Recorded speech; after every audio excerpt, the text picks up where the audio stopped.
नमस्कार. शुभदा विद्यालय यूट्यूब चॅनलमध्ये आपलं मनापासून स्वागत. आज आपण इयत्ता 6वीच्या वर्गाचा मराठी विषयाचा तास घेणार आहोत आणि या तासाला आपण मराठीची संकलित मूल्यमापन 1ची प्रश्नपत्रिका उत्तरासहित सोडवणार आहोत. ही प्रश्नपत्रिका एकूण 40 गुणांची आहे आणि ही सोडवण्यासाठी आपल्याला 2 तासाचा वेळ हा दिला जाणार आहे. यासारख्या इतर विषयांच्याही प्रश्नपत्रिका आपल्याला हव्या असतील तर आपल्या चॅनलला सबस्क्राईब करून बेल आयकॉनवर क्लिक करा, म्हणजे नवीन व्हिडिओची नोटिफिकेशन आपल्यापर्यंत सहज पोहोचेल. त्याचबरोबर आपल्याला हा व्हिडिओ उपयोगी वाटला तर व्हिडिओला लाईक करा, आपल्या मित्रांना शेअर करा आणि यासारखा इतर कोणत्या विषयाचा पेपर आपल्याला हवा ते मला कमेंट करून नक्की सांगा. इयत्ता 6वी विषय मराठी संकलित मूल्यमापन 1 प्रश्नपत्रिका उत्तरासहित गुण 40 वेळ 2 तास. चालू शैक्षणिक वर्षासाठी आपल्याला ही प्रश्नपत्रिका नक्कीच उपयोगी ठरणारी. प्रश्न पहिला एका वाक्यात उत्तरे लिहा 4 गुणांसाठी. 1. वर्तमानपत्रांचे गठ्ठे कोणत्या गावाहून येत? पूर्वी पंबन गावाहून वर्तमानपत्राचे गठ्ठे रामेश्वरमध्ये येत असत. गवत फुलाला पाहून मुलगा कोणकोणत्या गोष्टी विसरला? तो आकाशातला पतंग विसरला, सोबतच्या मित्रांना विसरला, इतका तो गवत फुलात रंगून गेला. 3. साहेबांनी राजूला कोणते काम सांगितले होते? साहेबांनी राजूला पाण्याची बाटली आणण्याचे काम सांगितले होते. 4. पोस्टमन आल्यावर बटालियनमध्ये झुंबड का उडत असे? 8-15 दिवसातून एकदा पोस्टमन आला की गावची खुशाली कळावी म्हणून बटालियनमध्ये सैनिकांची झुंबड उडत असे. ब भाग. रिकाम्या जागी योग्य शब्द भरा 3 गुणांसाठी. 1. फन काट्या येचा येले माय जाये राणी, पायात नसे वाहन साधी हिंडे अनवाणी. 2. आदिम कलेची मूळ बीजे वारली चित्रकलेत विकसित झालेली दिसतात. 3. माझ्या बालपणीच्या जगात पुस्तक म्हणजे माझ्यासाठी दुर्मिळ वस्तूच. या पद्धतीने आपण ब भाग सोडवायचा आहे. क भाग. तमिळ वर्तमानपत्र दिनमणी, गावातील ठेकेदार जलालुद्दीन आणि भारत मातेसाठी बलिदान देणारा निर्मलजीत सेखा. या पद्धतीने जोड्या लावा. त्यानंतर प्रश्न दुसरा.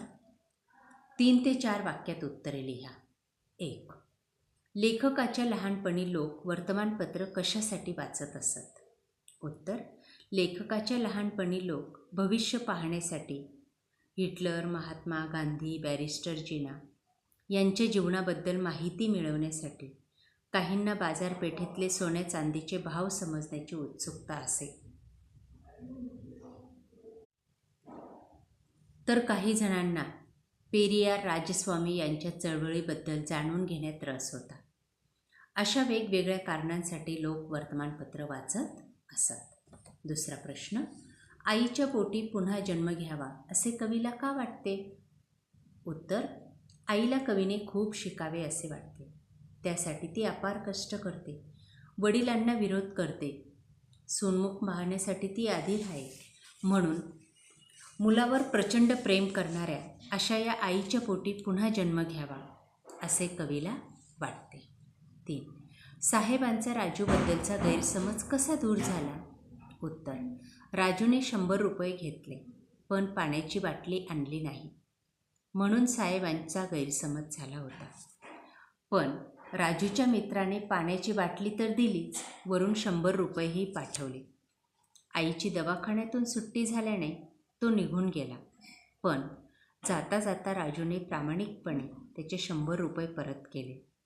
हे पाहून गैरसमज दूर झाला. 4. लेखकाने आपल्या पत्नीच्या पत्राला बोलके पत्र का म्हटले आहे? उत्तर. लेखकाला पत्नीने जे पत्र पाठवले होते त्यात मजकूर नव्हताच, फक्त पत्नीच्या अश्रूंचे सुकलेले डाग होते. त्या डागांवरती आईची खालवलेली तब्येत कळली.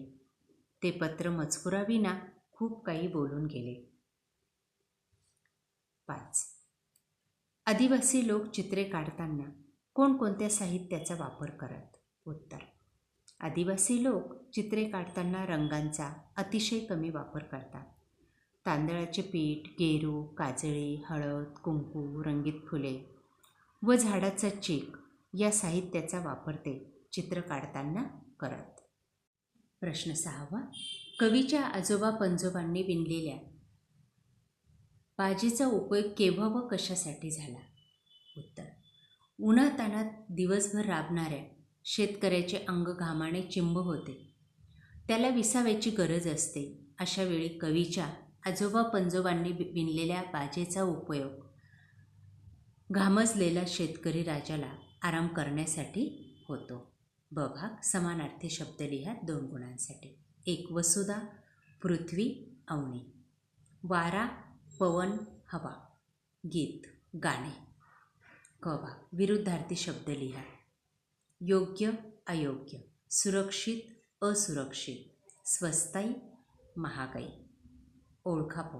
हात आहे पण हलवत नाही, खुर्ची. पाय आहे पण चालत नाही, टेबल. दात आहे पण चावत नाही, फणे. नाक आहे पण श्वास घेत नाही, सुई. या पद्धतीने ओळखायचे. प्रश्न 3. अ. पुढील वाक्यातील सर्वनाम ओळखून लिहा. 1. मी बजावत असलेल्या देशसेवेची तिला जाणीव होती. मी तिला. 2. सगळे माझी नीट काळजी घेतात, मला जपतात. माझी आणि मला. यामध्ये हे 2 सर्वनाम आहेत. पुढचा प्रश्न. वाक्प्रचाराचा अर्थ सांगून वाक्यात उपयोग करा. हात पसरणे, मदत मागणे. वाक्य. अनेक ठिकाणी पोटाची खळगी भरण्यासाठी अंध अपंग हात पसरवतात. झुंबड उडणे, एकच गर्दी होणे. वाक्य. दहीहंडीचा प्रसाद घेण्यासाठी लोकांची झुंबड उडाली. 3. प्राणाची आहुती देणे, प्राणाचे बलिदान करणे. वाक्य. भारत मातेच्या संरक्षणासाठी सैनिक वेळप्रसंगी आपल्या प्राणाची आहुती देतात. या पद्धतीने उत्तर लिहायचे. त्यानंतर प्रश्न 4. कोणत्याही एका विषयावर 15 ओळी निबंध लिहा. 5 गुणांसाठी हा प्रश्न आहे. बघा, निबंधाचा विषय आहे माझी शाळा, रक्षाबंधन, दहीहंडी आणि माझा आवडता ऋतू. बघा, या ठिकाणी माझा आवडता ऋतू या विषयावर निबंध लिहून दाखवलेला आहे. पावसाळा हा माझा आवडता ऋतू आहे. पाऊस आल्यावर सर्वांनाच आनंद होतो. पशु, पक्षी व माणसांना अन्न पाणी मिळते. झाडे वेली टवटवीत होऊन आनंदाने डोलतात.